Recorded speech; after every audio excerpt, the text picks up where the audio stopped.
تعالی علیہ السلام۔ مومنین اکرام، آج آپ کے لیے جو ویڈیو لے کے آیا ہوں، اگر کوئی شخص خواب میں نہر دیکھتا ہے، حضرت ابن سیرین نے فرمایا کہ خواب میں پانی کی نہر دیکھنا خوش مزہ اور پاکیزہ پانی جیسا ہے، دلیل ہے کہ اس کی زندگانی اچھی گزرے گی۔ اور اگر دیکھے کہ معلوم نہر سے صاف پانی پیا ہے اور یہ شخص سفر میں ہے یا بیگانی جگہ میں ہے، تو دلیل ہے کہ نامعلوم کام میں مشغول ہوگا اور اپنی عمر گزارے گا اور اس نہر سے پانی پینے کے مطابق منفعت پائے گا۔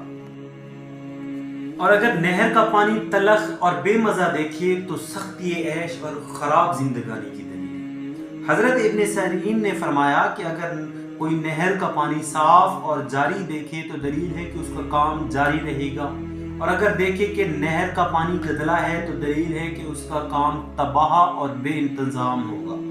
اور جس جگہ کہ نہر کا پانی دیکھے اس کی تعویل ساحل کی تعویل ہے، اور جس قدر کی زیادتی نہر میں دیکھے گا اس کے اوپر واقع ہوگی۔ اور اگر دیکھے کہ تخت پر بیٹھے ہیں اور اس کے نیچے پانی جاری ہے تو دلیل ہے کہ دولت و اقبال اس کی طرف رخ کرے گا اور اس کے دونوں جہان کے احوال نیک ہوں گے۔ حضرت جابر مغربی نے فرمایا کہ نہر تعویل میں باحشمت اور بامنفعت مرد ہے، اور اگر دیکھے کہ نہر کا پانی اٹھایا ہے تو دلیل ہے کہ اسی قدر کسی مالدار آدمی سے مال حاصل کرے گا، اور چھوٹی نہر زندگانی ہے۔ مومنین اکرام، اگر آپ کو ہماری ویڈیو پسند آئی ہے تو اسے لائک کریں، شیئر کریں، چینل کو سبسکرائب کریں، بیل آئیکن دبانا نہ بھولیں تاکہ ہماری آنے والی ہر ویڈیو سے آپ مستفید ہوتے رہیں۔ والسلام۔